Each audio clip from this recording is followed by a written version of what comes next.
La question est de savoir ce qu'est un hiéroglyphe. Est-ce qu'il y a quelqu'un qui peut nous rappeler ce qu'est un hiéroglyphe?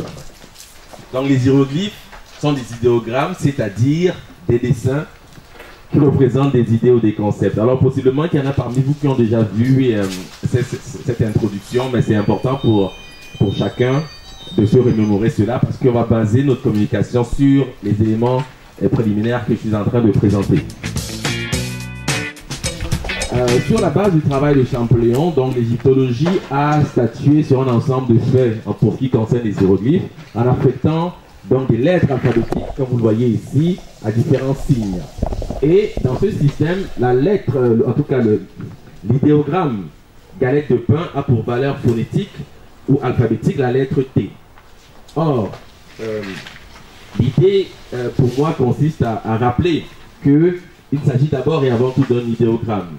Possiblement dans la suite, il a pu produire une lettre alphabétique, en l'occurrence le T, mais lorsque le scribe égyptien produit cet idéogramme, il pense d'abord au nom que porte l'objet représenté. Et c'est le nom que porte l'objet représenté qui fournit l'idée et le concept, en l'occurrence le concept de féminin. Okay, donc c'est une nuance. Champollion et les égyptologues à sa suite font ce qu'on appelle une lecture phonétique.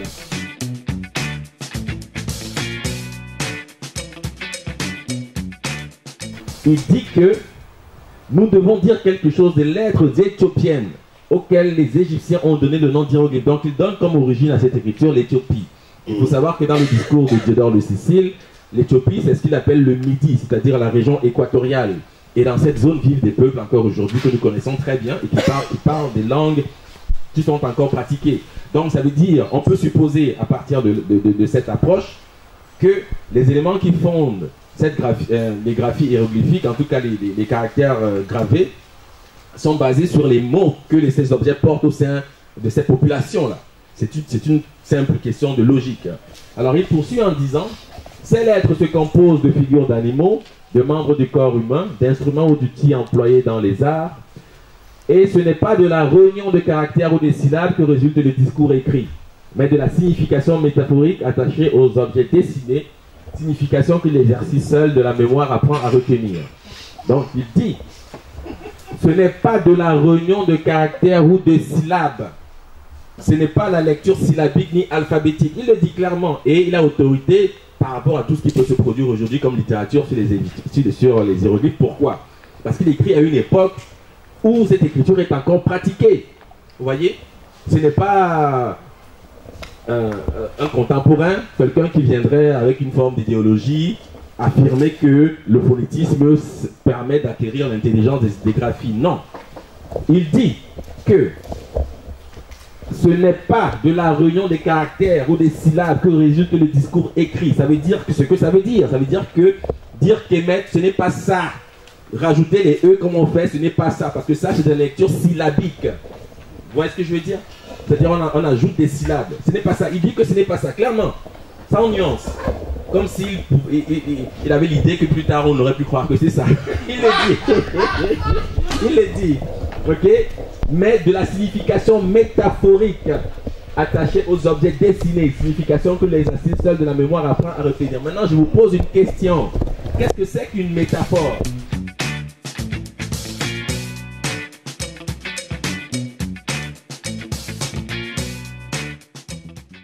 C'est une image qui relève de la langue, hein, et il y a un sens caché. Un sens qu'il faut dévoiler. Comme par exemple, chez nous ici, c'est derrière mon qui ni mon. C'est derrière parole qui ni parole. C'est derrière mon qui ni mon. Autrement dit, ou encore, le monter mon coco. Tout ça, ce sont des métaphores. Si l'on prend c'est derrière mon qui ni mon, le monde c'est la montagne. Avec toute la symbolique qui est attachée à la montagne, quel que soit l'endroit, y compris ici. Le sommet du monde, c'est là où on est le plus proche du ciel. Et donc on atteint la connaissance et donc la liberté. Bon. Mais derrière un monde se cachent d'autres mondes. Autrement dit, on n'a jamais fini de connaître. Car quand on arrive à ce sommet-là, on voit qu'il y a d'autres sommets. Et autant de sommets, autant de démarches de connaissance aveugle. Et donc, c'est bien parole qui nous parole. Donc, le message est caché derrière la parole. Il faut aller chercher au-delà et derrière la parole. C'est ça la métaphore. Absolument, vous auriez pu... oui. Et donc, quand il dit métaphorique, je dis oui, mais encore. Mais encore, parce que le hiéroglyphe, ce n'est pas simplement un signe métaphorique, ce n'est pas seulement un signe graphique, c'est un symbole. Or, un symbole, c'est ce qui fait le lien avec le cosmos, avec l'idée que l'on se fait de la relation au cosmos.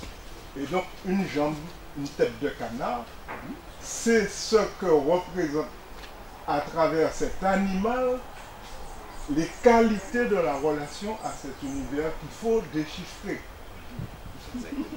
Donc vous voyez que naturellement on s'éloigne fatalement. Fatalement. Vous comprenez? C'est pas du bon Barry-Bock qui le dit, c'est ce cher monsieur. Vous voyez? Berthe Nivor. Berthe Nivor, voilà. Voilà, exactement. Donc, c'est ça. Donc, d'ailleurs, dans sa proposition de réponse, il a dit quelque chose d'essentiel. Il a dit que c'est un phénomène qu'on observe dans la langue. Avec les lettres, on ne peut pas pratiquer, on ne peut pas observer une métaphore avec les lettres. Donc, ça veut dire que s'il parle de métaphore, c'est qu'il y a le langage. Donc, une langue parlée. L'atelier vise à nous montrer comment il procède. Et là, en 2 soirées, franchement, bon, parce que moi j'ai vu beaucoup de critiques sur la toile, moi j'ai, bon, en égyptologie aussi, j'ai lu quelques ouvrages. Ça, vous pouvez venir à nous le montrer.